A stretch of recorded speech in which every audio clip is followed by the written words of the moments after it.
Right. ఇప్పటివరకు మనం ఏదైతే పత్రికల్లో వచ్చినటువంటి వార్తలను గమనించాం, క్షుణ్ణంగా పరిశీలించాం. ఇక దీనికి సంబంధించి డిస్కషన్లో పాల్పంచుకోవడానికి మనతో పాటు బీఆర్ఎస్ నాయకులు వాసుదేవరెడ్డి గారు ఉన్నారు. నమస్తే వాసుదేవరెడ్డి గారు. మరొకరు రాజకీయ విశ్లేషకులు జూమ్ ద్వారా మనకు జాయిన్ అయ్యారు, శ్రీశైల్ రెడ్డి గారు. నమస్తే అండి శ్రీశైల్ రెడ్డి గారు. సార్, ఫస్ట్ వాసుదేవరెడ్డి గారు మీ నుంచి స్టార్ట్ చేస్తున్నా. ఏదైతే బీజేపీ ఎంపీకి సంబంధించినటువంటి సీఎం రమేష్కి సంబంధించి ఏదైతే ఈ ల్యాండ్ కంచె భూములకు సంబంధించి అప్పగించడం, దీన్ని ఎలా చూడాలి? ముందుగా ఈరోజు ప్యానెల్లో కూర్చున్న శ్రీశైల్ రెడ్డి గారికి, అదేవిధంగా మీకు ప్రేక్షకులందరికీ కూడా గుడ్ మార్నింగ్ అండి. గతంలో కూడా బీఆర్ఎస్ పార్టీ నాయకులు, మా పార్టీ వర్కింగ్ ప్రెసిడెంట్ కేటీఆర్ గారు చాలా సందర్భాల్లో చెప్పారు, ఇవాళ ఈ కంచె గచ్చబౌలికి సంబంధించిన భూముల విషయంలో జరిగిన లావాదేవీలు, అదేవిధంగా ఆనాడు ఈ యొక్క భూములకు సంబంధించి ఎవరైతే మధ్యవర్తిత్వం వహించిండ్రో వారికే అప్పనంగా ఈ భూమి దాదాపుగా 160 కోట్లకు పైన ఓన్లీ బ్రోకరేజ్ ఇచ్చిండ్రనే చెప్పి అనేక సందర్భాల్లో మాట్లాడుకున్నాం. సో దాంట్లో భాగంగానే ఈరోజు వాస్తవం తేటతెల్లం అయిపోయింది కదా. ఈ యొక్క భూములకు సంబంధించి బీజేపీ ఎంపీ రుణం తీర్చుకున్న సీఎం అని చెప్పి ఇలా ప్రధాన బ్యానర్ ఐటమ్ ఇవాళ పత్రికల్లో వచ్చింది. అంటే ఇలా ఒక్కొక్కటిగా తెలుస్తూ ఉన్నది ఈ యొక్క రేవంత్ రెడ్డి గారి నాయకత్వంలో చేస్తున్న ఈ యొక్క భూదందా వ్యవహారాలు. ఇలా మొదటి నుంచి మీరు ఒకసారి గమనించండి సురేష్ గారు, ఈ రాష్ట్ర ప్రభుత్వం ఏర్పడిన నుంచి కూడా ప్రధాన శీర్షికల్లో భూముల వ్యవహారాలే వస్తూ ఉన్నాయి. ఇవే ఎక్కువ హైలైట్ అవుతూ ఉన్నాయి. మరి గత బీఆర్ఎస్ సర్కార్ 10 సంవత్సరాలు ఏలింది కదా, ఆనాడు ఎప్పుడు కూడా ఈ భూముల గురించి లేకపోతే భూములు ఆక్రమించుకున్న సంబంధించిన బ్యానర్ ఐటమ్స్ ఏనాడు కూడా మనకు కనిపించలేదు. కానీ ఇవాళ ప్రధానంగా ఈ భూముల వ్యవహారం ఎందుకు వస్తూ ఉన్నదంటే ఇవాళ చాలా సందర్భాలు మనం గుర్తు తెచ్చుకోవాలి. ఇవాళ రేవంత్ రెడ్డి గారు చెప్పారు ఆనాడు, ఎందుకంటే వారు మొత్తం కూడా రియల్ ఎస్టేట్ వ్యాపారం మీదకి వెళ్ళి వచ్చిండ్రు కాబట్టి వారి యొక్క ఆలోచన విధానం కూడా ఈ రాష్ట్ర ప్రభుత్వం తీరు కూడా గట్టిగా కనిపిస్తూ ఉన్నది. దానికి నిదర్శనమే ఇవాళ బీజేపీ ఎంపీ సీఎం రమేష్ ఎవరైతే ఉన్నారో, గతంలో ఈయన టీడీపీ కాలేజీ కదా, ఈయన చెప్పుకున్నది కదా, స్కూలు బీజేపీ, కాలేజీ టీడీపీ, ఉద్యోగం కాంగ్రెస్ అని చెప్పింది. కాబట్టి ఆ కాలేజీ మిత్రుల్లో అయిన సీఎం రమేష్ అంటే టీడీపీలో మిత్రుగా ఉన్న ఆ మిత్రత్వాన్ని ఇవాళ బయట పెట్టుకున్నట్టు మనకు స్పష్టంగా కనిపిస్తూ ఉన్నది. కాబట్టి నేను ఏమంటున్నానంటే ఇలా బీఆర్ఎస్ పార్టీగా ఇలా తెలంగాణ ప్రజలు కూడా భావించాల్సిన, అర్థం చేసుకోవాల్సిన అవసరం కూడా ఒకటి ఉన్నది. ఏంది అంటే ఇవాళ ఈ రాష్ట్ర ప్రభుత్వం ఏర్పడ నుంచి కూడా ప్రభుత్వ భూములు, ఒకవైపు ప్రభుత్వ భూములను అన్యాకాంతరం చేస్తూ, మరోవైపు ప్రైవేటు వ్యక్తుల భూములను కూడా ప్రభుత్వ భూములు కావని నిర్ధారించుకునే విధంగా ఆ ప్రైవేటు వ్యక్తుల తెర వెనుక ఉండి మంత్రాంగం నడిపేది కూడా ఇట్లాంటి ముఖ్యమంత్రి గారి అనుయూయులు, ఆ ముఖ్యమంత్రి గారి కుటుంబ సభ్యులే ఇట్లాంటి వ్యవహారాలు చేస్తూ ఉన్నట్టు చాలా సందర్భాల్లో మనకు రుజువైంది. మళ్ళీ ఇప్పుడు మన కళ్ళ ముందు కనిపిస్తూ ఉన్నది. కాబట్టి ఇవాళ ఇదొకటే కాదండి, ఇవాళ పోర్త్ సిటీ పేరు మీద వీరు చేస్తున్న డ్రామా, ఆ పోర్త్ సిటీ పేరు మీద చుట్టుపక్కల కొంటున్న భూములు రైతుల నుంచి వెళ్ళి అర్ధాంతరంగా గుంజుకుంటూ బెదిరిస్తూ వీరి యొక్క కుటుంబ సభ్యులు ఆ ఏరియాలో దాదాపుగా మరి 5,000, 6,000, 10,000 ఎకరాలు సేకరించి పెట్టుకున్నారు అనేది ఇవాళ మన పత్రికల్లో వస్తూ ఉన్నది. అంటే ఈ విధంగా ఈ రాష్ట్ర ప్రభుత్వం భూముల మీద కన్నేసి ఇలా అక్రమార్జనగా సంపాదిస్తున్న తీరును చూస్తే, ఎందుకంటే వీరు ఇక్కడ అక్రమంగా సంపాదించాలి, ఢిల్లీకి మూటలు కట్టాలి. కాబట్టే ఇట్లాంటి వ్యవహారాలు చూస్తూ ఉన్నారు. ఇవాళ అసలు స్వయంగా రాష్ట్ర ప్రభుత్వం గతంలో కేసీఆర్ సర్కార్, అంతకన్నా ముందు ఏపీ సర్కారు, ఇవాళ మనం గోపనపల్లి భూములు కూడా మనం చూసినాం సురేష్ గారు. గోపనపల్లి భూములు కూడా ఇవాళ అవి ప్రభుత్వ భూములు మొర్రా అని చెప్పి గత సర్కారులో ఉన్న అధికారులు చెప్తే, ఇవాళ అది ప్రైవేటు భూములు అని చెప్పి దాన్ని తెర వెనుక ఉండిన వంతరంగా నడిపిస్తూ ఒక ఉద్యోగస్తులే ఇప్పుడు ఏదైతే భాగ్యనగర్ టీఎన్జిఓ పేరు మీద అక్కడ వారికి ఇచ్చిన భూములు గతంలో వైఎస్ రాజశేఖర రెడ్డి గారు ఉన్నప్పుడు అక్కడ ఒక శంకుస్థాపన కూడా చేసిన సందర్భంగా మన పత్రికల్లో చూసినాము. సో అట్లాంటి భూములను కూడా ఇవాళ గోపనపల్లి భూములు దాదాపుగా 91 ఎకరాల పైన దాదాపుగా 9,000 కోట్ల విలువైన భూములను కూడా ఇవాళ ప్రైవేటు వ్యక్తులకు దారాంతత్వం చేసి దాని ద్వారా డబ్బులు దన్నుకునే కార్యక్రమం కూడా ఈ రాష్ట్ర ప్రభుత్వంలోని పెద్దలు, ముఖ్యంగా రేవంత్ రెడ్డి గారికి అనుచరులు ఇలా ఇట్లాంటి వ్యవహారాలు చేస్తూ ఉన్నదంటే తప్పకుండా దీన్ని మరి ఈ యొక్క తెలంగాణ సమాజం అర్థం చేసుకోవాలి. ఇలా బీఆర్ఎస్ ఒక ప్రతిపక్ష పార్టీగా మరి రేవంత్ రెడ్డి గారి యొక్క అన్ని వ్యవస్థలను మొత్తం కూడా కూలీ చేసి ప్రభుత్వ వ్యవస్థలో మొత్తంగా వారి చెప్పు చేతుల్లో పెట్టుకొని ఇటు రెవెన్యూను ఇటు సీసీఎల్ను మొత్తం కూడా వారి కనుసరణలో నడిచే విధంగానే మరి ముందుకెళ్ళి వారికి అనుగుణంగా అప్పుడో ప్రభుత్వ భూములు అవుతాయి, ఇప్పుడు ఎందుకో ప్రైవేట్ భూములు అవుతాయి. అప్పుడున్న ఎంపీటీ అప్పుడున్న ఆర్డీఓలే ఇప్పుడున్నారు కదా అధికారులు, అప్పుడున్న కలెక్టర్లే ఇప్పుడున్నారు కదా. మరి అప్పుడు ఇచ్చిన వాళ్ళే తప్పెట్లయితాయి, ఇప్పుడు ఇచ్చినవి ఒప్పెట్లయితాయి. సో కాబట్టి తప్పకుండా ఇవాళ ఒక పక్క ఈ యొక్క సీఎం రమేష్ చేస్తున్న అరాచకాలను, మరో పక్క ప్రభుత్వ భూములను ప్రైవేటు పరం చేసే వాటన్నిటి కూడా తప్పకుండా ఇవాళ తెలంగాణ ప్రాంతంలో ఉన్న మరి ప్రతి ఒక్కరు కూడా దీన్ని వ్యతిరేకించాల్సిందే. ముఖ్యంగా నేను ఒకటి ప్రశ్నించదలుచుకున్నాను, ఈ రాష్ట్రంలో ఒక కాంగ్రెస్ పార్టీ ఒక బీఆర్ఎస్ పార్టీ లేదు కదా. చాలామంది బయట చెప్పుకుంటున్నారు కదా, మేము కూడా భవిష్యత్తులో అధికారంలోకి రాబోతామని చెప్తున్నారు కదా. మరి వారు ఎందుకు ఎటుపోయినరు, వారు ఎందుకు మాట్లాడరు, ఈ భూములపైన ఎందుకు మాట్లాడరు, ఎందుకు ఆ భూములలో మీ వాటా ఉన్నదా? బీజేపీ నాయకులు ఎందుకు మాట్లాడరు? కేంద్రంలో అధికారం ఉన్నారు, ఇక్కడ భవిష్యత్తులో మేమే అధికారులకు వస్తా జబ్బలు జరుచుకుంటున్నారు కదా. మరి మీరు ఎందుకు మాట్లాడరు? బీఆర్ఎస్ పార్టీ ప్రతిపక్ష పార్టీ ఒకటి ఎందుకు మాట్లాడాలి? మీ ఎందుకు నోటికి తాళాలు పడతా ఉన్నాయి? మీ వాటా ఎంత అందులో? డెఫినెట్గా ఇలా సమాజం ప్రశ్నిస్తూ ఉన్నది కదా. సమాజం ఏంది బీజేపీ నాయకులు ఎందుకు మాట్లాడరు, ఒక బీఆర్ఎస్ ఎందుకు మాట్లాడుతుంది? ఎందుకు మాట్లాడుతుంది? తెలంగాణ ప్రాంతాల వాసుదేవరెడ్డి గారు, బీజేపీ కాంగ్రెస్ సంబంధించినటువంటి చీకటి ఒప్పందం అనుకోవాలి ఇదంతా.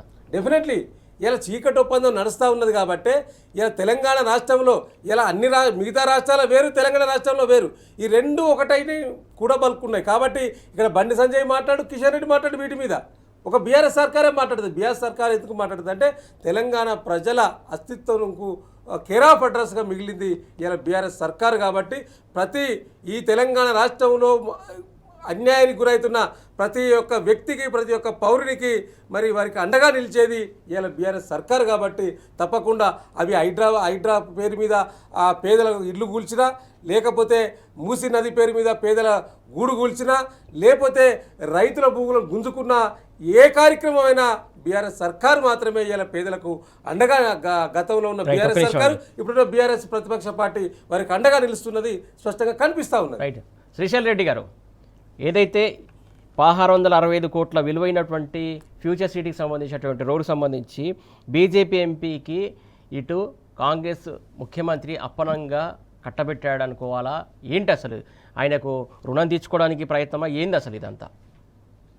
ముందుగా సురేష్ గారు మీకు నమస్తే, వాసుదేవ్ రెడ్డి గారికి నమస్తే, ప్రేక్షకులందరికీ కూడా నమస్తే. సురేష్ గారు, ఈ BJP MP CM Ramesh, Congress ముఖ్యమంత్రి రేవంత్ రెడ్డి, టీడీపీ ముఖ్యమంత్రి చంద్రబాబు నాయుడు, ఇవన్నీ పేర్లే గాని యాక్చువల్లీ టీడీపీ, కాంగ్రెస్, బీజేపీ అన్ని ఒకటైపోయినాయి ఈరోజు. అక్కడ కేంద్రంలో ఆంధ్రప్రదేశ్ రాష్ట్రంలో వాళ్ళు కూటమిగా కలిసి ఉన్నారు, అధికారికంగా కలిసి ఉన్నారు. కానీ తెలంగాణలోని కాంగ్రెస్ పార్టీతో, కాంగ్రెస్ ప్రభుత్వంతో కూడా వాళ్ళు అనధికార కూటమిలో ఉన్నారనేది చాలా స్పష్టం. పదే పదే పదే అది ప్రూవ్ అయితా ఉన్నది కూడా.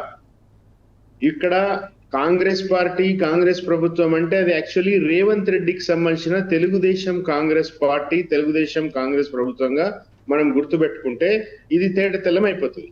ఇంతకుముందు వాసుదేవ్ రెడ్డి గారు చెప్పినట్టుగా రేవంత్ రెడ్డి గారి స్కూల్ ఏది, రేవంత్ రెడ్డి గారి కాలేజ్ ఏది, ఇప్పుడు రేవంత్ రెడ్డి గారు చేస్తున్న ఉద్యోగం ఎక్కడ, అసలు రేవంత్ రెడ్డి సిలబస్ ఏంది అనేది మనము ఆయన చరిత్ర గమనిస్తే క్లియర్ అయిపోతుంది. ఈరోజు సీఎం రమేష్ గారు, రేవంత్ రెడ్డి వీళ్ళందరూ కూడా చంద్రబాబు నాయుడు శిష్యులు. సీఎం రమేష్ బీజేపీ ఎంపీ ఉంటే ఉండవచ్చు, కానీ చంద్రబాబు నాయుడు గీసిన గీటు దాటాడైనా, చంద్రబాబు నాయుడుని గీసిన గీటు దాటాడు రేవంత్ రెడ్డి.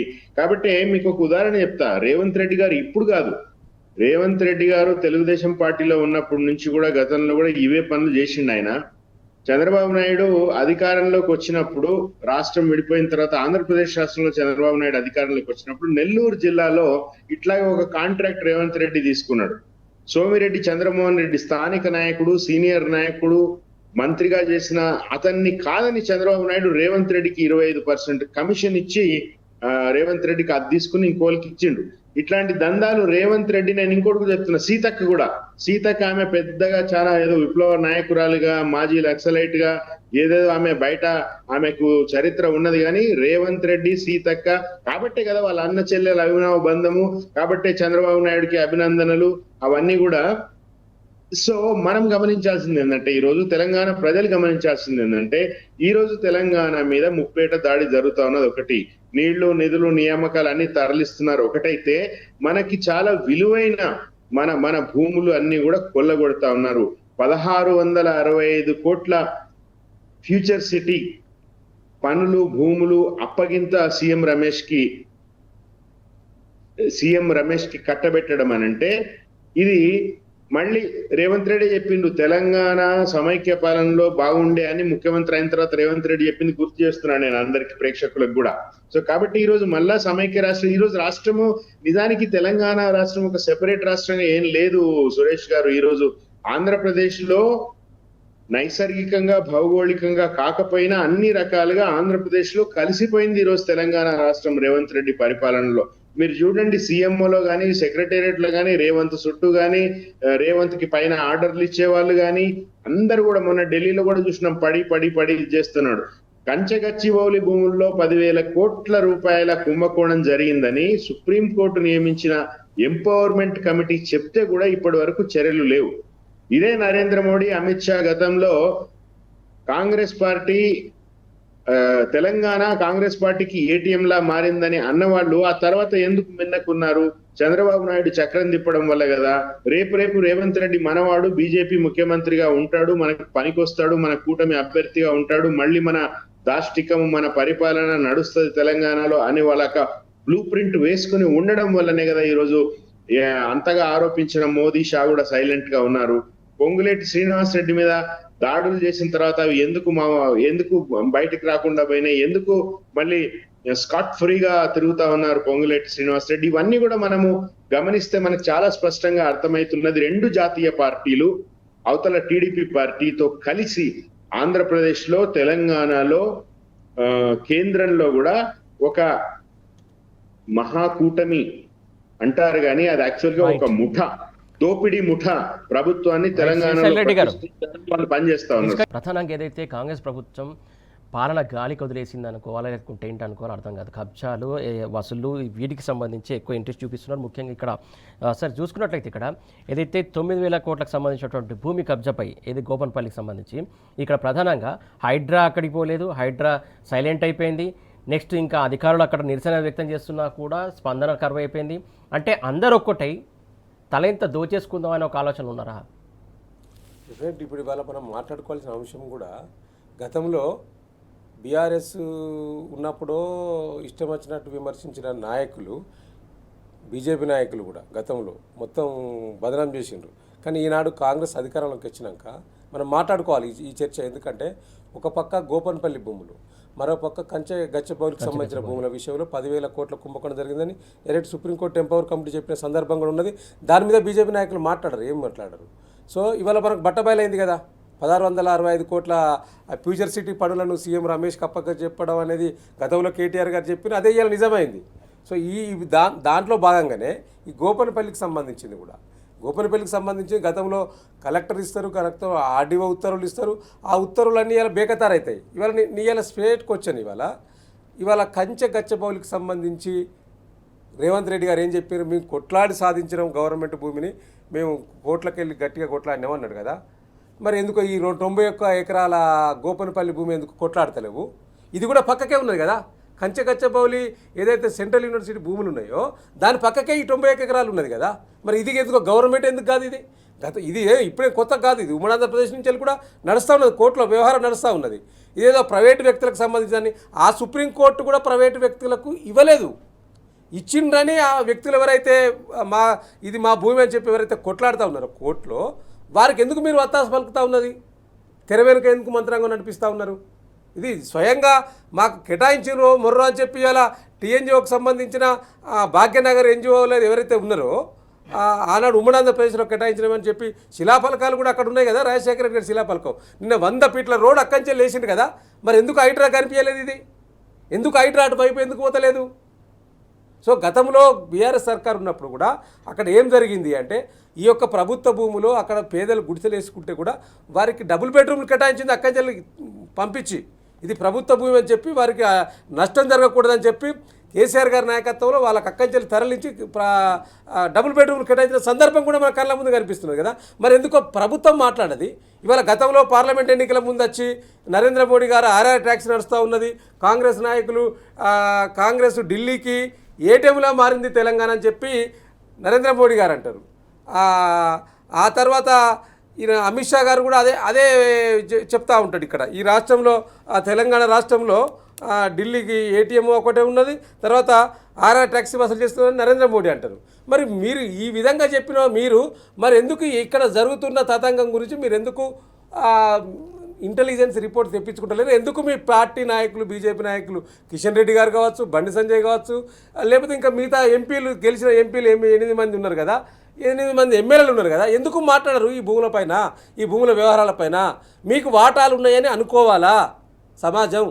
ఇవాళ ఈ గోపనపల్లికి సంబంధించి సందర్శించిన సందర్భంలో రాష్ట్ర అధ్యక్షులు ఎవరు మన ఇప్పుడున్న కొత్త రామచంద్రరావు గారు వచ్చారు. అక్కడ ఒక జర్నలిస్ట్ పోయి అక్కడికి పోయి అక్కడి నుంచి వెళ్ళి ఫోన్లో ఆన్లైన్లో మాట్లాడారు. నేను చూశాను. మాట్లాడి ఏం చెప్తారంటే, అన్నగారు మీరు కొత్తగా అధ్యక్ష బాధ్యతలు తీసుకున్నారు, ఈ గోపానపల్లిలో మీకు సంబంధించిన కార్పొరేటర్ గంగాధర్ రెడ్డి అని ఒక వ్యక్తి ఉన్నాడు అక్కడ, ఆ బీజేపీ కార్పొరేటర్. ఈ బీజేపీ కార్పొరేటర్ ఇంకా కొంతమంది కూడా ఇలా వస్తూ ఉండదు అంటున్నారు. దీని మీద మీరు ఎందుకు మాట్లాడతలేరంటే, నాకు తెలియదంటే నేను ఇప్పుడే మీరు చెప్తేనే తెలిసింది, డెఫినెట్గా రేపు ఎల్లుండిలో నేను ఒక దీని రివ్యూ తీసుకొని తర్వాత నేను ప్రెస్కి ఇస్తా అని చెప్పి రామచంద్రరావు గారు మాట్లాడారు కొత్తగా మీడియా ముఖంగా. మరి ఎందుకు ఇప్పటి వరకు ముఖం చాటేసిండ్రు? ఎందుకు దాని మీద మీరు ఒక ప్రెస్ మీట్ పెడతలేరు, లేదా సందర్శిస్తలేరు? గోపానపల్లిలో ఉన్న గుడిసెలను ఖాళీ చేస్తూ ఉంటా అంటే అక్కడ వీళ్ళు పెట్టుకున్న ఎవరైతే ఈ భూములకు ఒక సెక్యూరిటీ గార్డుని పెట్టుకుంటే వారిని గన్నులు పెట్టి బెదిరించిండ్రట. అంటే గన్నుల కల్చర్ ఇవాళ ఎందుకు వచ్చింది మళ్ళీ? గతంలో లేదు కదా, 10 సంవత్సరాలు ఈ రాష్ట్రంలో గన్నుల కల్చర్ లేదు కదా, బెదిరింపుల వ్యవస్థ ఈ రాష్ట్రంలో లేదు కదా.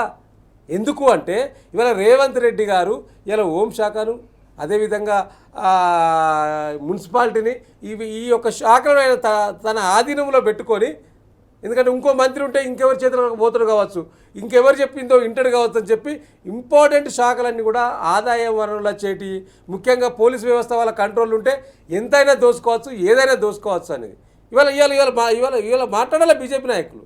ఇలా పొంగులేటి ఇంటి పైన రైడ్ చేస్తే బీజేపీ నాయకులు మాట్లాడరు. ఎటుపోయింది ఈడీనే కదా వాళ్ళ ఇంటిపై దాడి చేసింది, పైసల కట్టాలు దొరికినాయి అని చెప్పి బయటికి వచ్చింది కదా, దాని మీద ఈడు ప్రెస్ నోట్ ఇయ్యేది. పోనీ పొంగులేటి గారు మాట్లాడరు, ఎవరు మాట్లాడరు.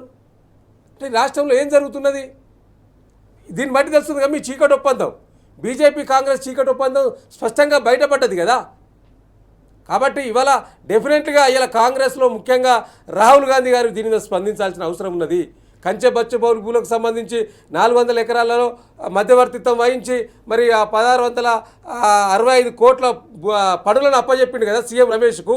మరి సీఎం రమేష్ టీడీపీకి సంబంధించినది కదా, మరి టీడీపీకి సంబంధించిన వ్యక్తికి ఎట్లా కట్టబెడతారు? అంటే ఇక్కడ జరుగుతున్న పరిణామం ఏంది?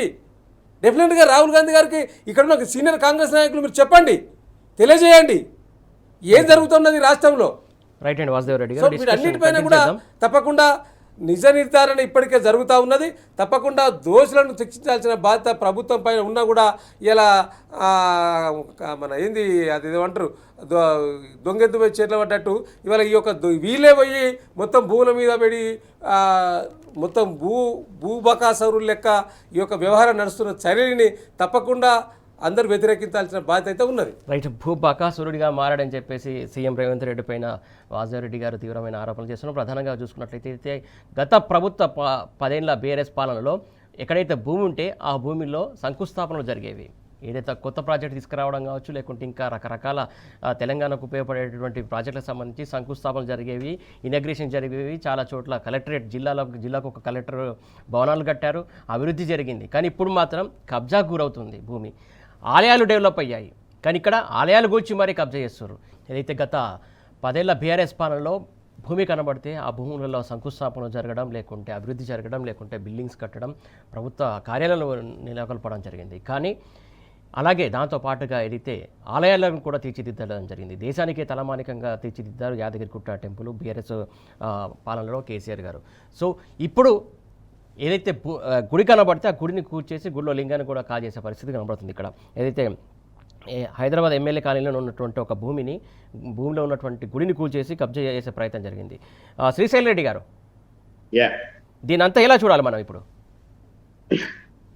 ఏముంది సురేష్ గారు, ఇప్పుడు మీరు చెప్పినారు 10 ఏళ్ల పాలనలో, కేసీఆర్ గారి 10 ఏళ్ల పాలనలో ప్రతి రంగంలో జరిగిన అభివృద్ధి, నిర్మాణాలు, కట్టడాలు, సెక్రటేరియట్ దగ్గర నుంచి, అంబేద్కర్ విగ్రహం దగ్గర నుంచి, అమరుల స్తూపం దగ్గర నుంచి, ఇంటిగ్రేటెడ్ కలెక్టరేట్ల దగ్గర నుంచి, వైద్యశాలల దగ్గర నుంచి ప్రతిదీ కూడా నిర్మాణం జరిగితే ఇప్పుడంతా విధ్వంసం జరుగుతుంది. అయితే కేసీఆర్ పాలనలో జరిగిన అభివృద్ధికి, నిర్మాణానికి మీరు నేను కాదు, కేంద్ర ప్రభుత్వ వివిధ మంత్రిత్వ శాఖలు, ఆర్బీఐ, నీతి ఆయోగ్ లాంటివి వరుసగా సర్టిఫికేట్లు ఇస్తూనే ఉన్నాయి. తెలంగాణకు వచ్చిన అవార్డులు, రివార్డులు, ప్రశంసలు. ఏది ప్రత్యర్థి బీజేపీ పార్టీ అయినా కూడా వాస్తవాలు దాచలేక కేంద్ర ప్రభుత్వం ఎన్నో ప్రశంసలు ఇచ్చింది. మన హరితహారాన్ని కావచ్చు, పంచాయతీరాజ్ నిర్వహణ గురించి కావచ్చు, ప్రతి మిషన్ భగీరథ కావచ్చు, కాళేశ్వరానికి కావచ్చు. కాళేశ్వరం అద్భుతమైన ఒక ప్రాజెక్ట్ అని సుప్రీంకోర్టు కూడా అన్నది. సో అట్లాంటి ఒక స్వర్ణ యుగాన్ని ఈరోజు రేవంత్ రెడ్డి నాశనం చేస్తా ఉన్నాడు.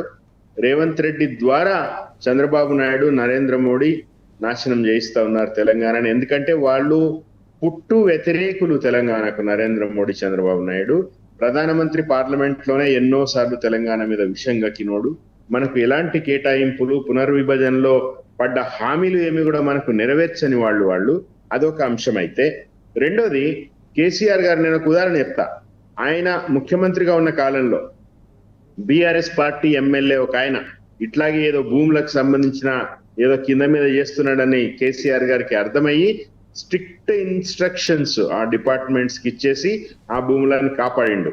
ఇక ఎవరైనా గూగుల్ ఉన్నది, అందరికి ఉంది, ఏమైనా మీరు తెలుసుకునే వాళ్ళు తెలుసుకోండి వీక్షకులు. కానీ అట్లా కేసీఆర్ గారు ఎవరైనా సొంత పార్టీ ఎమ్మెల్యేలు కూడా ఇట్లాంటివి ఏమైనా చేస్తుంటే కట్టడి చేసిన కేసీఆర్. ఆ మధ్య ఈటెల రాజేందర్ కూడా చెప్పిండ్రు, ఏ చిన్న విషయమైనా మీరు మంత్రులుగా నిర్ణయాలు తీసుకుంటే, నియోజకవర్గంలో మీరు ఎమ్మెల్యేలుగా హామీలు ఇస్తే ఏ చిన్న విషయమైనా కేబినెట్ ముందు చర్చించాలా, లేకపోతే ఇబ్బందులు అయితే అని కేసీఆర్ గారు చెప్పిండ్రు అని ఈ రోజు కేసీఆర్ గారిని వ్యతిరేకించి బయటకు పోయిన బీజేపీ ఎంపీ ఈటెల రాజేందర్ గారు చెప్తా ఉన్నారు. సో అట్లా కేసీఆర్ గారు ఒక కుటుంబ పెద్దలాగా, ఒక తండ్రిలాగా ఉన్న ఆస్తులు కాపాడడం, సంపద పెంచడం, వచ్చిన సంపదని ఒక బాధ్యత గల తండ్రిగా అవసరాల రీత్యా ప్రజలకు అందివ్వడం అనేది కేసీఆర్ గారు చేసింది. కాబట్టి అభివృద్ధి, సంక్షేమం, ఆత్మగౌరవం అనేది పరిడవిల్లినాయి. ఇప్పుడు ఏం జరుగుతుందంటే, ఒకటి, వీళ్ళకు సంపద సృష్టించే తెలివి లేదు, వచ్చిన సంపదని ప్రజలకు ఇవ్వాలనే ప్రేమ లేదు, వచ్చిన ఆదాయం అంతా ఇప్పుడు దాదాపు 80% ఆదాయం పడిపోయినది, అన్ని డమాలు అయిపోయినాయి thanks to Hydraa and municipal శాఖ మంత్రి రేవంత్ రెడ్డి గారి ఆయన స్వార్థ ప్రయోజనాల కోసం. ఒకటి, సంపద తగ్గిపోయింది. 2, వచ్చిన సంపద అటు రాహుల్ గాంధీకి 3 ఇవ్వడానికి, ఇటు కేబినెట్ మంత్రులు పంచుకోవడానికి, అక్కడక్కడ ఎవరైనా కొంచెం గట్టిగా మాట్లాడితే మీడియా వాళ్ళని కొనుక్కోవడానికి పోతున్నాయి పైసలు తప్ప ప్రజలకు ఇవ్వడానికి ఏమి లేదు. కాబట్టి ఈరోజు ఏం చేయాలా, రోజు గడవాలా, ఏం చేయాలా, భూములు అమ్ముకోవాలా. సో ఇదే పని మీద పడ్డారు. అవి ఏ భూములైనా కానీ, అటు కంచగచ్చిబౌలి భూములు కావచ్చు, గోపన్పల్లి భూములు కావచ్చు, మీరు you name it, anything. Revanth రెడ్డికి ఏంటంటే ఒక హిస్టరీ ఉంది.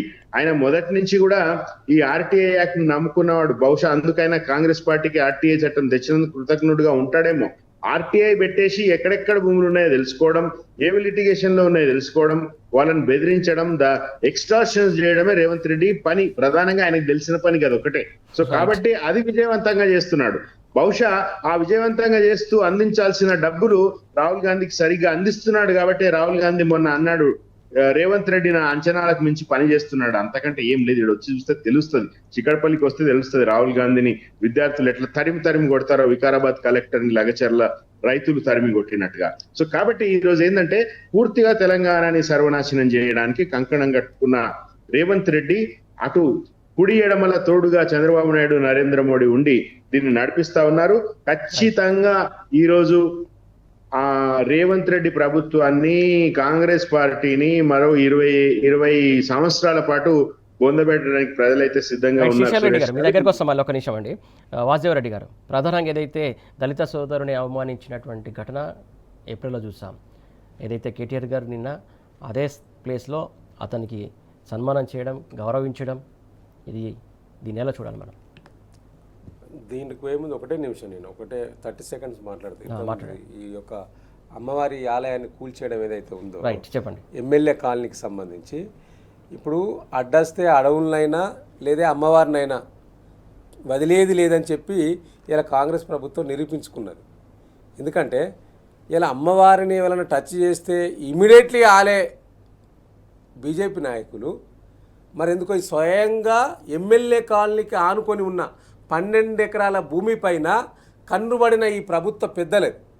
ఇప్పుడు ఆలయం 1200 కోట్ల విలువ చేసే భూమి అది. 12 ఎకరాలు దాదాపుగా 1200 ఎకరాల కోట్లు, 1200 కోట్ల విలువ చేసే భూమి పైన కాంగ్రెస్ రేవంత్ రెడ్డి గారి కన్నుబడ్డది.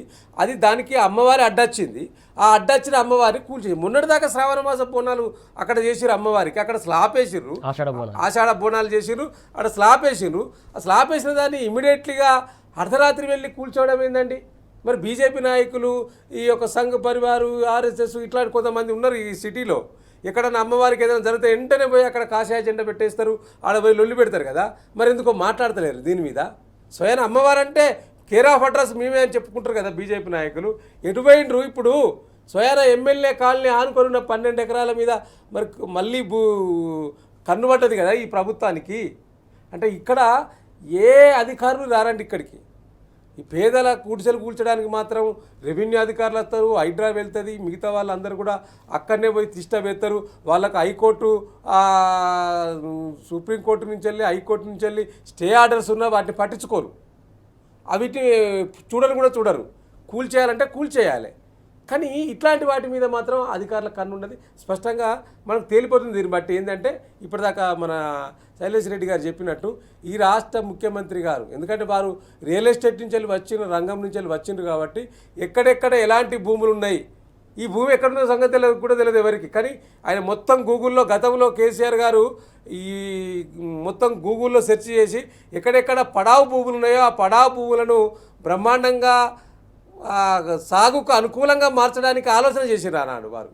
కానీ ఈనాడు రేవంత్ రెడ్డి గారి నాయకత్వంలో పడావు భూములు ఎక్కడెక్కడ ఉన్నాయో, ఎవరైతే కాన్సన్ట్రేషన్ చేయలేదో, వదిలిపెట్టినరో వాటన్నిటిని కూడా కాన్సన్ట్రేషన్ చేసి హస్తగతం చేసుకోవడానికి ఒక కుట్ర చేస్తూ ఉన్నారు. సో ఇది భూముల పందేరం ఏ విధంగా నడుస్తున్నది, దానికి ఇక్కడున్న ఈ రాష్ట్రంలో ఉన్న బీజేపీ నాయకత్వం ఏ విధంగా వారికి వత్తాసు పడుతున్నది మనకు స్పష్టంగా తేలుతున్నది ఒక అంశం. ఇక రెండో అంశం, ఇప్పుడు మీరు చెప్పినట్టు ఇలా ఈ రాష్ట్ర ప్రభుత్వం ఏర్పడ్డ తర్వాత ఇవాళ నిజంగా కాంగ్రెస్ ప్రభుత్వం వచ్చిందని ఏం చెప్పిండ్రు వారు? దళితులకు అనేక కార్యక్రమాలలో అనేక సంక్షేమ పథకాలు అమలు చేస్తామని చెప్పిండ్రు. ఇవి పక్క పెట్టు, దళితులకు గిరిజనులకు మీరు ఇస్తున్న పథకాలు అవి ఎట్లాగో అమలైతలేవు, అవి ఎట్లాగూ కావు. కానీ ఇవాళ దళితులను కించపరిచే విధంగా, దళితులను అవమానపరిచే విధంగా స్వయంగా దళితులను ఈడ్చికెళ్ళి, బట్టలు లేకుండా ఈడ్చికెళ్ళి అవమానపరిచిన ఘటన తెలంగాణ కాంగ్రెస్ ప్రభుత్వానికి దక్కుతుందా ఆ అవార్డు? ఇలా వీరు అంటున్నారు కదా, నాకు ఆస్కర్ అవార్డు కన్నా గొప్పది సోనియా గాంధీ గారి లెటర్ అని వీరు మొన్న ఢిల్లీలో చెప్తా ఉన్నారు. రాహుల్ గాంధీ గారు ఏఐసిసి కార్యాలయంలో చెప్తా ఉన్నారు, నాకు అదొక అచీవ్మెంట్ అవార్డు అని చెప్పి రేవంత్ రెడ్డి గారు చెప్తున్నారు. మీకు ఏ అవార్డు ఇవ్వాలంటే ఇలా దళితులను అవమానపరుస్తూ, గిరిజనులను అవమానపరుస్తూ చేస్తున్నందుకు మీకు దళిత అవార్డు అయితే ఒకటి ఇవ్వాలి. ఎందుకంటే దళితులకు సేవ చేసినందుకు ఇతర అవార్డు, కానీ మీరు కించపరిచినందుకు మీకు ఇవ్వాల్సిన అవసరం వస్తుందేమో భవిష్యత్తులో ఇంకా. ఎందుకంటే ఇచ్చిన హామీ లేదు కాబట్టి. మీరు ఆనాడు ఏం చెప్పారు? కేసీఆర్ గారు దళితులను ఆర్థికంగా పురోభివృద్ధి కోసం దళిత బంధు అనే స్కీమ్ తీసుకొచ్చి 10 లక్షల రూపాయలను స్వయంగా ఇస్తే మీరేమన్నారు? కేసీఆర్ 10 లక్షలు ఇస్తున్నారు, మేము వచ్చినాక 12 లక్షలు ఇస్తామన్నారు. దళిత బంధు అటకెక్కింది. అదేవిధంగా గిరిజనులకు ఇస్తా అన్న ఏ హామీ కూడా అమలు కాలేదు కదా. ఇవన్నీ పక్కకు పెట్టి ఇస్తున్న హామీలు ఏవి కూడా అమలు కాకుండా మీరు కాంగ్రెస్ మేనిఫెస్టోలో గిరిజనుల కోసం ఇచ్చిన మేనిఫెస్టో మీ కాంగ్రెస్ మేనిఫెస్టోలో చెప్పిండ్రు. కానీ ఇవేవి కూడా ఈ 420 హామీలన్నీ కూడా 420 లెక్కనే అయిపోయినాయి. మీరు 420 ఈ 420 హామీలు ఇచ్చిర్రు. ఈ 420 హామీలలో ప్రధానంగా 6 గ్యారంటీల్లో 13 అంశాలు ఉన్నాయి. ఆ 13 అంశాలు 100 రోజుల్లో చేస్తా అన్నారు. ఇలా 100 రోజులు దాటి దాదాపుగా మరి 500 రోజుల దగ్గరికి వస్తూ ఉన్నది. 500 రోజులైనా కూడా వాటిని చేసే పరిస్థితి లేదు. సో కాబట్టి అందుకనే మీరు అవమానపరిచిన కానే గౌరవాన్ని దక్కించాలని చెప్పి మా నాయకుడు, పార్టీ వర్కింగ్ ప్రెసిడెంట్ కేటీఆర్ గారు నిన్న ఎక్కడైతే దళితులకు మాజీ ఎంపీపీ వారికి అవమానం జరిగిందో అక్కడనే సన్మానం చేసి గల్ల ఎత్తుకునే విధంగా దళితులకు గిరిజనులకు బీఆర్ఎస్ పార్టీ అండగా ఉంటుందని చెప్పి మరొకసారి తెలియజేయడానికి నిన్న మా పార్టీ యంత్రాంగం అంతా కూడా అక్కడికి వెళ్ళి ఎక్కడ ఎవరికి అన్యాయం జరిగినా, ఎక్కడ ఎవరిని కనీసం ట్వీట్ చేసినా రీట్వీట్ చేసినా వారిని అక్రమంగా అరెస్టులు చేస్తూ వారిని థర్డ్ డిగ్రీ ప్రయోగిస్తున్న సందర్భం కూడా ఈ రాష్ట్రంలో చూస్తూ ఉన్నాం. ఒట్టి రీట్వీట్ చేసినందుకు అంటే ఆ భావ ప్రకటన స్వేచ్ఛ కూడా ప్రజలకు పౌరులకు లేదా? ఇది ప్రజాస్వామ్యయుతం కాదా? ప్రజాస్వామ్యయుతంగా ఏర్పడ్డ ప్రభుత్వం అని మీరే గొప్పలు జబ్బలు తలుచుకున్నారు కదా నాడు. ప్రజలు ఎవరైనా కూడా ప్రశ్నించవచ్చని రేవంత్ రెడ్డి గారే చెప్పింది కదా. గతంలో ప్రశ్నించడానికి గొంతు లేకుండా చేసింది బీఆర్ఎస్ సర్కారు. మేము వచ్చినాక మీరు ఏదైనా మాట్లాడచ్చు, ఏదైనా ప్రశ్నించవచ్చు అని చెప్పారు కదా. మరి ప్రశ్నించడం పక్కన పెడితే కనీసం రీట్వీట్లు చేసినా కూడా మీరు అక్రమంగా అరెస్ట్ చేసి థర్డ్ డిగ్రీలు ప్రయోగిస్తూ ఉన్నారంటే ఎటుపోతూ ఉన్నది వ్యవస్థ? ఎందుకు మాట్లాడరు మాట్లాడాల్సిన వారు? ఈ ప్రజాస్వామ్యయుతులు ప్రజాస్వామ్యవాదులని చెప్పుకునే వాళ్ళంతా ఎటుపోయిండ్రు ఈ రాష్ట్రంలో? గతంలో అనేక మంది మేధావులు బుద్ధిజీవులు కేసీఆర్ సర్కారు అక్కడ అవకాశం ఇస్తలేడు, ఇక్కడ అవకాశం ఇస్తలేడు, మాకు మాట్లాడే అవకాశం లేదు, మాకు గొంతు నొక్కేస్తుందని చెప్పిన ప్రజాస్వామ్యవాదులు బుద్ధిజీవులు ఎటుపోయిండ్రు నేడు? వీటి గురించి ఎందుకు మాట్లాడరు? రైట్ వాసుదేవ్ గారు, ఇంకా డీప్గా డిస్కషన్ చేద్దాం దీనికి సంబంధించి. ఏదైతే ప్రధానంగా కామారెడ్డి డిక్లరేషన్కు అతి లేదు గతి లేదు, ఇక చేవేళ్ళ డిక్లరేషన్కి అయితే అసలు ఊసెత్తట్లేదని చెప్పేసి కేటీఆర్ ప్రశ్నించడం జరిగింది. దీనికి సంబంధించి శ్రీశైల్ రెడ్డి గారు, ఈ డిక్లరేషన్ల అతిగతి సంగతి ఏంది అసలు ఎట్లా చూడాలి? కేటీఆర్ గారు ఘాటుగా స్పందించారు దీనిపైన. ఎందుకండి కామారెడ్డి డిక్లరేషన్ అమలు చేస్తున్నారు కదా. కామారెడ్డి లింగంపేటలో ముదాం సాయిల్ని అనే దళితుడిని పోలీసులు హింస పెట్టింది, అది కామారెడ్డి డిక్లరేషనే కదా. కాంగ్రెస్ పార్టీ చాలా స్పష్టంగా చెప్తా ఉన్నది తమ విధానం ఏందో. నేను వస్తా దాంట్లో. కానీ ఒక చిన్న విషయం ఏంటంటే, ఇందాక వాసుదేవరెడ్డి అన్న చెప్పిన దానికి కొంచెం ఎక్స్టెన్షన్ గా, ఈ ఏప్రిల్ 14 అంబేద్కర్ జయంతి రోజే ఈ ముదాం సాయిలు ఆయన ఎంపీపీగా చేసిన నాయకుడు, ఆయన అట్లా చేసిండ్రు. చాలా దారుణం ఇది. మొత్తం కాంగ్రెస్ పార్టీ బీసీలకి ఎస్సీలకి ఎంత వ్యతిరేకంగా ఉన్నదని చాలా స్పష్టంగా అవుతా ఉంది. సురేష్ గారు, ఇప్పుడు కాంగ్రెస్ పార్టీ డిక్లరేషన్లు, కాంగ్రెస్ పార్టీ హామీలు, కాంగ్రెస్ పార్టీ మేనిఫెస్టోలు ఎంత బోగస్ అనేది అర్థమైపోయినది. ఈరోజు బీసీ రిజర్వేషన్లకు సంబంధించి వాళ్ళు ఏదైతే 42% అంటున్నారో ఆ 42% దాంట్లో ఒకటి చిత్తశుద్ధి లేదు. రేవంత్ రెడ్డి గారు గొప్పగా అసెంబ్లీలో నేనేదో బీసీ ఉద్ధారకుని, నా జన్మ ధన్యమైంది, నిన్న ఢిల్లీలో నాకు ఈ lifetime achievement Sonia Gandhi ఏముందా లెటర్ లో నేను రాలేకపోతున్నానని రాసింది ఆమె 4 లైన్లు. దానికి నా చదవకుండానో చదివో మొత్తానికి మభ్యపెట్టడానికి ప్రయత్నం చేస్తున్నారు. అట్లాగే బీసీలకు సంబంధించి కూడా ఆయన చాలా చాలా చాలా ఆయన బీసీలని ఎస్సీలని ఎట్లా చూస్తాడో, ఆయన పర్సనల్ గా ఎలాంటి ఒక ఆధిపత్య భావజాలంతో ఉంటాడు రేవంత్ రెడ్డి అనేది మనం చాలా సార్లు కూడా చూసినాం. ఈరోజు బీసీలని మోసం చేస్తూ వాళ్ళు ఇచ్చిన హామీలు డిక్లరేషన్లు అన్ని తుంగలో దొక్కుతూ, ఇప్పుడు రేపు కేంద్ర ప్రభుత్వము చేయాలి నుంచి తీర్మానం చేసి పంపిస్తాము అని అంటూ, లేదా కేంద్ర ప్రభుత్వము క్వెరీలు వేస్తా ఉంది. ఇటు గవర్నర్ రాష్ట్రపతి ముందున్న దాన్ని గవర్నర్ ఆర్డినెన్స్ ఎట్లా ఆమోదం చేస్తారు, చాలా వీటిని ఆలోచించకుండా చాలా హ్యాఫెజర్డ్ గా ఏదో పబ్బం గడుపుకోవాలి అన్న ఉద్దేశంతో తీసుకుంటున్న నిర్ణయాలు ఇవన్నీ కూడా తప్ప ఒక థాట్ ఆఫ్టర్ ఆలోచన, కూర్చునడము, మాట్లాడము, అందరిని ఇన్వాల్వ్ చేయడము, సంఘాలను అందరినీ ఇన్వాల్వ్ చేయడం, అంటే ఇది ఒకటనే కాదు, ఏ నిర్ణయం అయినా కూడా రేవంత్ రెడ్డి చూస్తున్నాం కదా. ఇతర మంత్రిత్వ శాఖలకు సంబంధించిన నిర్ణయాల్లో కూడా మొన్న సినిమాకి సంబంధించి టికెట్ల రేట్ పెంపు కోమటిరెడ్డికి తెలియకుండానే ప్రకటన చేసేసారు. ఈయననే బెనిఫిట్స్ వాళ్ళు ఉండవన్నోడు మళ్ళీ ఇచ్చిండు. సో ఇవన్నీ కూడా ఏంటంటే రేవంత్ రెడ్డి ఒక ఒంటెత్తు పోకడలు, ఏకఛత్రాధిపత్యము. ఏమైనా రాహుల్ గాంధీకో కాంగ్రెస్ పార్టీకో కోపం వస్తే రేపు బీజేపీ చంద్రబాబు నాయుడు అండగా ఉన్నారు కదా అనే ఒక ధైర్యము. ఎవరు ఏమి కేర్ పెట్టినా కూడా కేర్ చేయను. ఆయన స్పష్టంగా చెప్పిండు కదా, ఎవరైనా మాట్లాడితే తన్నుండి అంటున్నాడు. బట్టలు ఊడదీసి కొడితేనే ఇందిరమ్మ రాజ్యం అనేది అర్థమవుతుందని రేవంత్ రెడ్డి అంటే, రాహుల్ గాంధీ ఏమంటున్నాడు, నా అంచనాలకు మించి పనిచేస్తున్నాడు రేవంత్ రెడ్డి అంటున్నాడు. అంటే రాహుల్ గాంధీ ఉత్తుతగా కాన్స్టిట్యూషన్ పట్టుకుని దేశమంతా తిరుగుతాడు తప్ప ఆయన ఉద్దేశం కూడా తమ నాయనమ్మ తీసుకొచ్చిన ఎమర్జెన్సీ చీకటి రోజులు ఈరోజు తెలంగాణకు తీసుకురావాలనే ఆయన ఉద్దేశం. కాబట్టే రేవంత్ రెడ్డి తన అంచనాలకు మించి పనిచేస్తున్నాడని రాహుల్ గాంధీ అంటున్నాడు. కానీ రాహుల్ గాంధీకి అర్థం కాని విషయం ఏంటంటే ఇక్కడ కాంగ్రెస్ పార్టీ చాప కిందకి నీళ్లు వస్తా ఉన్నాయి, కాంగ్రెస్ పార్టీ నిండా మునిగిపోతా ఉన్నది. రేవంత్కి ఏం కాదు, టైంకి జంప్ అయిపోతాడు, మునిగేది రాహుల్ గాంధీ. సో వాళ్ళు ఎట్లయినా చావని కానీ ఈరోజు తెలంగాణ ప్రజలకి, తెలంగాణలో ఉన్న అన్ని వర్గాలకి, అన్ని సెక్షన్లకి, బీసీలు కానీ ఎస్సీలు కానీ అన్ని సెక్షన్లకు కూడా రైట్, కంటిన్యూ. వెనకాల వాయిస్ వస్తా ఉందండి. Okay, continue please. ప్రధానంగా ఈనాడు పత్రికలో మరొక కీలకమైనటువంటి ఐటమ్ వచ్చింది. ఏదైతే బీసీ రిజర్వేషన్లకు సంబంధించి 2% తగ్గించిన ఘనత రేవంత్ రెడ్డి, దాన్ని కిషన్ రెడ్డి కీలక వ్యాఖ్యలు చేశారు. వాసుదేవ్ రెడ్డి గారు, ఏదైతే కిషన్ రెడ్డి గారు చేసినటువంటి వ్యాఖ్యల్లో ఏది సరైంది? నేను ఒకటే నిమిషం, ఒక 30 సెకండ్స్ ఇప్పటిది నిన్నటి సంఘటన గురించి చెప్పి నేను బీసీకి సంబంధించి చెప్తానండి. ఇవాళ కాంగ్రెస్ ప్రభుత్వం ఏర్పడ్డ తర్వాత ఇప్పటిదాకా మనం చర్చించుకున్నాం కదా, ఎస్సీ ఎస్టీ డిక్లరేషన్, వాళ్ళు 6 గ్యారంటీలు. ఎందుకంటే ప్రజలకు తెలియాలి, ఇది 6 గ్యారంటీలు ఆనాడు ఇట్లాంటి కార్డ్స్ ఇచ్చారు, ఇంటింటికి కార్డు ఇచ్చారు, సంతకాలు పెట్టి రేవంత్ రెడ్డి గారు, బట్టి విక్రమార్క గారు 6 గ్యారంటీల్లో 13 అంశాలు ఇచ్చిండ్రు.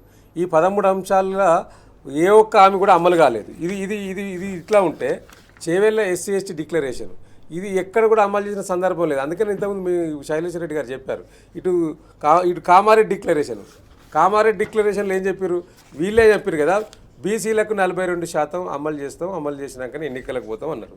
సో నేనేమంటున్నాను, ఇప్పుడు కామారెడ్డి డిక్లరేషన్లో భాగంగా ఇవాళ మీరు ఇచ్చిన హామీను అమలు చేసుకోవడానికి చాలా తంటాలు పడుతున్నట్టున్నది. ఎందుకంటే ఇది చాలా చదువుకున్న ప్రతి ఒక్కరికి తెలిసిన అంశం ఏంటంటే ఇలా దీనికి చట్టబద్ధత లేదు, బీసీ రిజర్వేషన్ అనేది చాలామందికి తెలుసు. చట్టబద్ధత కావాలంటే ఏం చేయాలి, పార్లమెంట్లో ఆమోదం పొందాలి. పార్లమెంట్లో ఆమోదం పొందాలంటే ఏం చేయాలి, ఇవాళ డెఫినెట్గా పార్లమెంట్లో చర్చ జరగాలి. ఆ చర్చ జరిగే అవకాశం లేదు కదా. ఎందుకు అవకాశం లేదంటున్నానంటే, మొన్న బండి సంజయ్ ఏమేమి స్టేట్మెంట్ ఇచ్చిండు, ఇప్పుడు 56% అని బీసీలు అంటున్నారు, శాతం ఉన్నది అంటున్నారు, అందులో 10% ముస్లింలకు మత రిజర్వేషన్ ఎట్లా ఇస్తారు, మేము దీన్ని ఒప్పుకోమని బండి సంజయ్ అన్నాడు. 10% వల్ల ముస్లింలకు బీసీ రిజర్వేషన్ ఎట్లా ఇస్తారు అని అన్నాడు. అంటే నీకు బండి సంజయ్ ఒక స్టేట్మెంట్ ఉంటుంది, ఇలా కిషన్ రెడ్డి స్టేట్మెంట్ కూడా అదే కదా, 10% మత పరంగా మేము వ్యతిరేకిస్తామని చెప్పారు కదా. అంటే స్టేట్మెంట్ అధికారికంగా ఇస్తున్నారు అనుకోవాలా, కేంద్ర మంత్రి హోదా డెఫినెట్లీ కదా, ఇప్పుడు అధికారికంగా అంటేనే అధికారులు చెప్పాలి, కానీ ఒక మంత్రి హోదాలో ఉండి మాట్లాడుతున్నానంటే డెఫినెట్గా నా అధికారికంగానే అనుకోవాలి. అనధికారికంగా ఎట్లయితుంది, వ్యక్తిగతంగా ఎట్లయితుంది, కాదు కదా. ఆయన ఒక కేంద్ర మంత్రి కదా ఇద్దరు కూడా. సో ఇవాళ చేయాల్సిన పార్టీ, చేయాల్సిన నాయకులు, ఢిల్లీ నాయకులు, ఆ ఢిల్లీ నాయకులే దీన్ని వ్యతిరేకిస్తూ ఉన్నారు. మరి ఇది ఎట్లా చట్టబద్ధత అవుతుంది, చట్టబద్ధత కాంది ఎట్లా ఆదర్శం అవుతుంది రాష్ట్రానికి, దేశానికి? చట్టబద్ధత అయినప్పుడు కదా ఇది ఆదర్శంగా నిలబడేది. ఇది చట్టబద్ధతే కాలేదు ఇప్పటి వరకు. దీంట్లో అనేక తప్పుల తడకలు జరిగినాయని చెప్పి అనేక బీసీ సంఘాలే ఆరోపించినాయి గతంలో. ఈ యొక్క కులకరణ సర్వే ఏదైతే సామాజిక సమగ్ర సర్వే ఏదైతే జరిగిందో ఆ సర్వే సరిగా జరగలేదని బీసీ సంఘాలే దాన్ని కాలబెట్టినాయి కదా మీరు ఇచ్చిన ఉత్తర్వులను. ఆనాడు అసెంబ్లీలో చర్చ జరిగినప్పుడు మరి ఇది ఒక వైపు ఉంటే, దీన్ని ఏదో ఊదరగొట్టినట్టు, ఇదేదో అమలైనట్టు, ఇప్పటికే అమలు జరిగినట్టు వీళ్ళు పోయి ఏఐసిసిలో మొత్తం పవర్ పాయింట్ ప్రజెంటేషన్ ఇచ్చి దానికి పరస్పర డబ్బా అన్నట్టు ఒకరికొకరు రాహుల్ గాంధీ గారు ఒకరి ఆయన పోగొడతలు, మరో పక్క రేవంత్ రెడ్డి గారు పోగొడతలు, ఇదేదో అమలే అయినట్టు రాష్ట్రంలో. ఇప్పుడు ఎన్నికలకు అయిపోయి ఆమోద ముద్ర పడ్డట్టే వీరు చేస్తున్న తీరును చూస్తే ముక్కు మీద వేలేసుకునే పరిస్థితి వచ్చిందండి, నోటి మీద వేలేసుకునే పరిస్థితి వచ్చింది. అంటే ఇలా చిత్తశుద్ధి లేదు, చిత్తశుద్ధి లేని ప్రయత్నాలు కాంగ్రెస్ చేస్తూ ఉన్నది. ఇలా చాలా సందర్భాల్లో అమిత్ షా కూడా చెప్పిండు, రాష్ట్ర ప్రభుత్వాలకు ఆ యొక్క కులకరణ చేసే శాంటిటీ లేదు, కేంద్ర ప్రభుత్వమే చెయ్యాలి అని చెప్పిండు. వాళ్ళు చేస్తూ ఉన్నారని వాళ్ళు ఒక ప్రకటన ఇచ్చిండ్రు. సో కాబట్టి మరి జరుగుతున్న తీరు మీరు నిజంగా మీకు చిత్తశుద్ధి ఉంటే మీరు ఆనాడు అసెంబ్లీలో ఏం చెప్పిండ్రు, రేవంత్ రెడ్డి గారు మేము విపక్ష ప్రతిపక్ష పార్టీలను నరేంద్ర మోడీ దగ్గర తీసుకుపోతామని చెప్పారు. మరి మీరెందుకు ఆ యొక్క కార్యాచరణను ముందుకు తీసుకెళ్తలేరు? ఎందుకు ఇక్కడున్న ప్రతిపక్ష పార్టీ బీఆర్ఎస్ కావచ్చు, లేకపోతే ఎంఐఎం కావచ్చు, బీజేపీ నాయకులను కావచ్చు, నరేంద్ర మోడీ గారి అపాయింట్మెంట్ తీసుకొని ఎందుకు వెళ్తలేరు? మీరు అనేక సార్లు నరేంద్ర మోడీ గారిని కలిసింది కదా, 9వ షెడ్యూల్లో చేర్చడానికి ఎందుకు మీ యొక్క చిత్తశుద్ధి తోటి వీళ్ళందరూ తీసుకెళ్లి ఒత్తిడి తీసుకొస్తలేరు? బీసీ సంఘాలు తీసుకెళ్లి ఢిల్లీ పోయి ధర్నా చేయించడం తప్పితే, డ్రామా చేయడం తప్పితే, ఎన్నికల స్టంట్ కోసం డ్రామాలు చేయడం తప్పితే, మేము చేసినాం వారు చేస్తలేనని నెపం నెట్టడానికి చేస్తూ ఉన్నారు తప్పితే చిత్తశుద్ధి లేదనేది స్పష్టంగా కనిపిస్తూ ఉన్నది. అది ఎస్సీ ఎస్టీల విషయంలో కావచ్చు, అది బీసీల విషయంలో కావచ్చు, వీరంతా కూడా ఎన్నికల కోసమే, ఎన్నికల స్టంట్ల కోసమే కాంగ్రెస్ ప్రభుత్వం పనిచేస్తూ ఉన్నది. రైట్. శ్రీశైల్ రెడ్డి గారు చెప్పండి. సరే, ఇది రిజర్వేషన్ సంబంధించి తలో మాట పూటకో మాట మాట్లాడుతున్నారు. అంటే ఈ బీసీలకు కించపరిచే విధంగా ఈ వ్యాఖ్యలు అనుకోవాలా మనం? ఇప్పుడు ఒకటి, వీళ్ళకి ఇంతకు ముందు చెప్పినట్టుగా చిత్తశుద్ధి అనేది లేదు కాబట్టి ఇవి సమస్యలు. వాసుదేవరెడ్డి అన్న చెప్పినట్టుగా కేంద్ర ప్రభుత్వం పార్లమెంటు ఆమోదము లేనిది ఏమి జరగదు. వీళ్ళు ఆర్డినెన్స్ అని లేకపోతే ఏమి కాకపోతే నా పార్టీ తరఫున నేను 42% ఇస్తాననే ఇవన్నీ జూటా మాటలు, ఇవన్నీ కూడా ఎవరు నమ్మే పరిస్థితిలో లేరు. ఒకటి, రేవంత్ రెడ్డి ఛాలెంజ్ చేసే, రాహుల్ గాంధీ ఛాలెంజ్ చేసే తెలంగాణలో బీసీ గణన అద్భుతంగా జరిగిందండి. ఆ తర్వాత 100% అయిపోయింది అన్నాడు రేవంత్ రెడ్డి. తర్వాత బట్టి మళ్ళీ 3 నెలలు ఎక్స్టెన్షన్ చేసిండు, ఇంకా 3-4% మిగిలిపోయిందని. వాళ్ళకే క్లారిటీ లేదు. ఆ తర్వాత ఏమన్నారు, దేశమంతా చేయాలి బీసీ గణన, బీజేపీ దీన్ని ఛాలెంజ్ గా తీసుకోవాలన్నారు. వాళ్ళు బీసీ గణన చేస్తామనేది వాళ్ళు సంసిద్ధత వ్యక్తం చేసిండ్రు. ఆ తర్వాత ఆగకుండా ఇప్పుడు అర్జెంట్ గా మేము ఇస్తున్నాం 42 అని అటు కోర్టులో రేపు వీళ్ళే కేసులు వేస్తారు, అటు కోర్టులో అడ్డుకుంటారు, అటు కేంద్రంలో ఉంది, కేంద్రం ఇస్తలేదు అని పబ్బం కట్టుకోవడానికి తప్ప దీంట్లో చిత్తశుద్ధి ఏమాత్రం లేదు.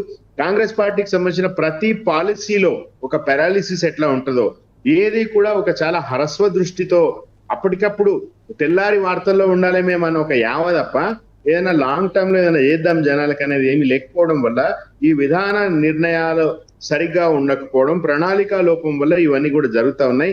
ఇవన్నీ చేయాలంటే ఏంటంటే పాలకుని అనేవానికి జర ఓపిక ఉండాలి, అందరినీ కలుపుకోవాలి, పోవాలి, కూర్చోవాలి, చదువుకోవాలి. అన్నిటికంటే ముఖ్యంగా ప్రజల పట్ల ప్రేమ ఉండాలి. ఇవేవి రేవంత్ రెడ్డికి లేదు, కాంగ్రెస్ పార్టీకి లేదు. కాబట్టి ఈ రోజు అన్ని వర్గాలు, ఇటు కామారెడ్డి బీసీ డిక్లరేషన్ కావచ్చు, చేవెల మల్లికార్జున ఖర్గే గారు చేవెల డిక్లరేషన్, ఆయన కూడా స్వయంగా ఒక దళిత నాయకుడు మల్లికార్జున ఖర్గే గారు, వాళ్ళు ఇచ్చిన హామీలకే దిక్కులేదు. సో కాబట్టి ఇప్పుడు ఏంటంటే కాంగ్రెస్ పార్టీ ఇచ్చిన హామీలు, డిక్లరేషన్లు అన్ని కూడా అవి నీటి మూటలు, ఏట్లో పిసికిన చింతపండు టైప్ లో అయిపోయినాయి తప్ప వాటి వల్ల ఏమి ప్రయోజనం లేదు. సురేష్ గారు, ఇది అదృష్టం ఏంటంటే ఈరోజు ఇంతకుముందు వాసుదేవరెడ్డి అని చెప్పినట్టుగా బీసీ సంఘాల నాయకులు, పార్టీలకు సంబంధం లేదు, అందరూ నాయకులు కూడా ఏకతాటి మీదకి వచ్చి ఇదంతా బోగస్, ఇదంతా మమ్మల్ని మభ్యపెట్టడానికి చేసే ప్రయత్నం అని చెప్పి వాళ్ళు హైదరాబాద్ లోను, ధర్నా చౌక్ లోను, ఢిల్లీ జంతర్ మంతర్ లోను మీటింగ్లు పెడతా ఉన్నారు. తెలంగాణ ఏ పార్టీ పని చేస్తా ఉన్నదో తెలంగాణ పరువు, కాంగ్రెస్ పార్టీ పరువు వీధుల్లో పోతా ఉన్నది. అది రియలైజ్ చేసుకోకుండా వాళ్ళు పదే అబద్ధాలు చెప్తూ ఇవన్నీ నిలదీసి మాట్లాడిన బీఆర్ఎస్ పార్టీ నాయకులను, కార్యకర్తలను కేసులు పెడుతూ, హింసిస్తూ ఇవన్నీ చేస్తా ఉన్నారు. ఈ దాష్టికాలు ఎక్కువ రోజులు నడవవు సురేష్ గారు. రైట్, మీ దగ్గరికి మళ్ళీ వస్తున్నాను. వాసుదేవరెడ్డి గారు, ప్రధానంగా అయితే ఇంకొకటి, దేశం విడిచి దాదాపు రోజుకు ఒక 426 మంది దేశం విడిచి విదేశాలకు వెళ్తున్నారు. అంటే ఇప్పుడు దీన్ని ఎలా చూడాలి అసలు? ఇప్పుడు దీనికి ప్రధానంగా బీజేపీ నాయకులు సమాధానం చెప్పాలి. ఎందుకంటే వాళ్ళు గొప్పగా చెప్పుకుంటారు కదా తెలంగాణ దేశం గురించి. దేశంలో మేము ఇక్కడి నుంచి మిగతా దేశాల నుంచి వీడికి ఎవరు రాణిస్తలేము, లేదా ఈ దేశంలో అన్ని వర్గాలకు, ముఖ్యంగా పేద వర్గాలకు అనేక కార్యక్రమాలు తీసుకొస్తున్న నరేంద్ర మోడీ గారని చెప్తున్న బీజేపీ నాయకులు ఇవాళ దేశం విడిచి రోజుకు 420 మంది పోతున్నారు. అంటే ఎందుకు పోతున్నారు? ఒకసారి ఆత్మపరిశీలన చేసుకోవాలి బీజేపీ నాయకత్వం. ఎందుకంటే మేము దేశం కోసం, వాళ్ళది ఒక నినాదం ఉంటుందండి బీజేపీది, నాకు గుర్తు రావట్లేదు కానీ, మేక్ ఇన్ ఇండియా పాలసీలు అని చెప్పడమే కాకుండా ఇవాళ దేశం కోసం, ధర్మం కోసం అని చెప్పి వీళ్ళు చాలా సందర్భాల్లో చెప్తారు బీజేపీ నాయకులు. మరి దేశం కోసం, ధర్మం కోసం అయితే మరి దేశం కోసం పనిచేసే మీరు ఈ దేశం నుంచి పక్క దేశానికి పోతున్నారంటే అర్థమైంది? ఏం జరుగుతూ ఉన్నది? ఇలా కొన్ని బయటపడతలేవు కానీ ఇవాళ 11 సంవత్సరాలుగా ఈ దేశంలో అధికారంలో ఉన్న బీజేపీ నాయకత్వం మొత్తం మీడియాను గుప్పిట్లో పెట్టుకొని ఏది కూడా బయటికి రాకుండా, మీరు చాలా సందర్భాలు చూసినారు. అసలు నరేంద్ర మోడీ గారు బయటికి వచ్చి చాలా తక్కువ సందర్భాల్లో మాట్లాడతారండి, ఎక్కువ మాట్లాడరు వారు. ఎందుకంటే ఎందుకు మాట్లాడరంటే ఈ మిగతా వాళ్ళు ప్రశ్నిస్తారు కాబట్టి ఆ ప్రశ్నలకు అవకాశం ఉండదు. ఎందుకంటే ఆయన ఎంతసేపు మాట్లాడేది రేడియో ద్వారా, దాని ఏం పేరు చెప్తారు సురేష్ గారు, మన రేడియో కేంద్రం ద్వారా మాత్రమే నరేంద్ర మోడీ గారు మనకి బాత మన్ కీ బాత్ ద్వారా మాత్రమే వారి విషయాలు తెలుసుకోవాలి. కానీ వారిని మాత్రం ప్రశ్నించే యొక్క అవకాశాన్ని ఈ యొక్క దేశంలో ఉన్న జర్నలిస్టులకు ఇయ్యడు, ఎవరికి ఇయ్యడు. సో కాబట్టి ఇవాళ దేశం నుంచి వలసపోతున్న వారికి ఇవాళ సమాధానం ఏం చెప్తుందో బీజేపీ సర్కార్ రైట్ అండి. చెప్పాల్సిన బాధ్యత అయితే ఉన్నది. మించిపోతుంది, ప్లీజ్ ఏమనుకోవద్దు. శ్రీశైల్ రెడ్డి గారు ప్లీజ్ కంక్లూజన్. ఇప్పుడు ఏంటంటే అండి, 3 రకాలుగా ప్రజలు ఈ రోజు వాళ్ళ ప్రస్థానం ఉన్నది. ఒకటి అన్స్కిల్డ్ వర్కర్స్ గల్ఫ్ పోతా ఉన్నారు ఈడ అవకాశాలు లేక. స్కిల్డ్ వర్కర్స్ బాగా చదువుకున్న వాళ్ళు, ఐటీ రంగము సేవా రంగాల్లో ఉన్న వాళ్ళేమో అభివృద్ధి చెందిన దేశాలకు పోయి అక్కడ స్థిర నివాసం ఏర్పరచుకుంటా ఉన్నారు. మళ్ళీ వాళ్ళు వెనక్కి రారు. ఎందుకంటే ఈ రోజు ఈ దేశంలో ఎంతసేపు మతాలు, కొట్లాటలు, దేవుడు ఆ పేరుతో ఈ పేరుతో, ఏ రోజు ఏ దేవుడు, ఇవి తప్ప వేరే చర్చలేం లేవు. ఒకవైపు డెవలప్మెంట్ లేదు, రెండు ఏ కష్టపడి సంపాదించుకుంటే జిఎస్టి రూపంలో ప్రతి దాని మీద మినిమం 18% దగ్గర మొదలు పెడితే మొత్తం పన్నుల రూపంలో వసూలు చేసుకుంటా ఉన్నారు. సో అన్స్కిల్డ్ వాళ్ళకి లైఫ్ లేదు, స్కిల్డ్ వాళ్ళకి లైఫ్ లేదు. అటు ఇటు కాకుండా ఉన్న మధ్యతరగతి సెక్షన్ ఈ దేశంలో బాధలు అనుభవిస్తా ఉన్నారు. గతంలో ఒక నెల రోజుల క్రితం కేసీఆర్ గారు చెప్పారు, ఒక ప్రైవేట్ మీటింగ్ లో మా అందరితో చెప్పారు, ఎగుమతులు ఎట్లా పడిపోయినాయి, మన విదేశీ మారక ద్రవ్యం ఎట్లా పడిపోతుంది, రూపాయి విలువ ఎట్లా పడిపోతుంది. ఇట్లాంటి చర్చలన్నీ చేయాలండి సీరియస్ గా రాజకీయాల్లో ఉన్న వాళ్ళు, విశ్లేషకులు.